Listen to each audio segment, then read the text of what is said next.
నమస్తే అండి. నమస్తే. రాబోయే ఎన్నికల్లో సీఎం ఎవరు అవుతారు అనుకుంటున్నారు? జగన్మోహన్ రెడ్డి గారా, చంద్రబాబు నాయుడు?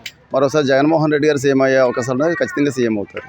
అలాగే జగన్ మేనిఫెస్టోలో చెప్పినవన్నీ మీరు నమ్ముతారా? చంద్రబాబు చెప్పిన మేనిఫెస్టోలో అన్నీ నమ్ముతారు? జగన్ మేనిఫెస్టోలో పెట్టినటువంటి పథకాలన్నీ కూడా ఈరోజు అమలు చేయడం జరిగింది. అమలు చేసి ఆయన చేసింది నిరూపించుకున్నారు. మరోసారి ఆయన పథకాలు జనంలోకి వెళ్ళడం జరుగుతుంది. జనం కూడా జగన్మోహన్ రెడ్డి గారి పథకాలను నమ్మడం జరుగుతుంది. ఎందుకంటే తెలుగుదేశం పార్టీ జగన్మోహన్ గారి పథకాలని కాపీ కొట్టి కొంచెం పెంచి ఈరోజు పబ్లిక్లో తీసుకెళ్లే ప్రయత్నం చేస్తున్నారు. కాబట్టి జగన్మోహన్ రెడ్డి గారి పథకాలు జగన్మోహన్ గారి నమ్మకమే ఉంటుందని చెప్తున్నాను. అలాగే ఇచ్చిన హామీలన్నీ జగన్ అమలు చేశాడా, చంద్రబాబు అమలు చేశాడా?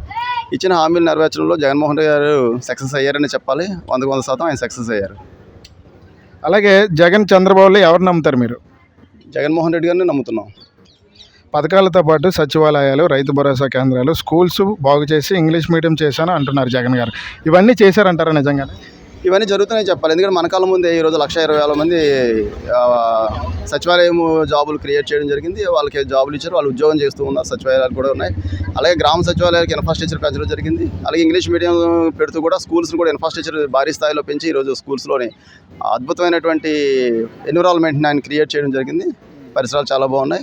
ఈరోజు మనం వింటున్నట్టయితే ఇదివరకు ఎలక్షన్ డ్యూటీకి వెళ్ళేటువంటి ఎవరైతే ఆఫీసర్స్ ఉన్నారో, ఎలక్షన్ డ్యూటీకి వెళ్ళేటువంటి ఈ సిబ్బంది ఉన్నారో అక్కడ వసతులు లేవని ఇబ్బంది పడేవారు. ఈరోజు మేము చాలా చోట్ల విన్నది ఏంటంటే ఏ స్కూల్కి వెళ్ళినా సరే మంచి వసతులు ఉన్నాయి, చాలా బాగుంది అని ఈరోజు వాళ్ళు కూడా సంతోషాన్ని వ్యక్తపరిచే పరిస్థితులు ఈరోజు రాష్ట్రంలో కనబడుతున్నాయి.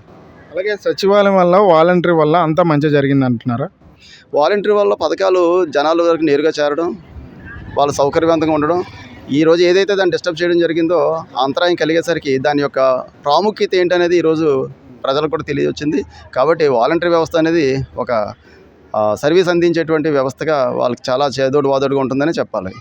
అలాగే టీడీపీ కూటమి మేనిఫెస్టోకు బీజేపీ మాకు సంబంధం లేదంటుంది. దీన్ని ప్రజలు నమ్ముతారా?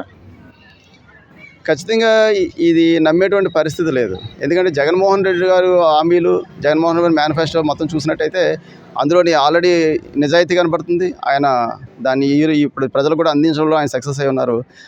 అదే మేనిఫెస్టోలోని ఒకప్పుడు మరి ఇదే పథకాలు ఇస్తూ పోతే శ్రీలంక అవుద్దని, దివాలా తీస్తుందని ప్రచారం చేసినటువంటి ఈ టీడీపీ కూటమి ఏదైతే ఉందో ఆ కూటమి ఈరోజు అవే పథకాలను పెంచి మేము కూడా చేస్తామంటే మరి వీళ్ళు ఎలా సంపద క్రియేట్ చేస్తారనేది కూడా ఈరోజు తెలియని పరిస్థితిలో ఉంది. కాబట్టి ఆల్రెడీ నిరూపించుకున్నటువంటి వ్యక్తిగా జగన్మోహన్ రెడ్డి గారు ఈరోజు ఎలక్షన్కి వెళ్ళడం జరిగింది. వాళ్ళు అవే చేస్తామని చెప్పుకుంటూ అబద్ధాలు చెప్తున్నారని ఒక విధంగా చెప్పాలి. అలాగే జగన్ ఒంటరిగా వస్తున్నాడు, మిగతా వాళ్ళంతా కలిసి వస్తున్నారు. ఎలా ఉండబోతున్నాయి అంటున్నారు ఎన్నికలు? జగన్మోహన్ రెడ్డి గారు ఆల్రెడీ ఒకసారి ఆయన మనం ఎన్నిసార్లు చెప్పుకున్నా సరే 151 సీట్లతో బలమైనటువంటి శక్తిగా ఈరోజు రాష్ట్రంలో ఆయన ఉండడం జరిగింది.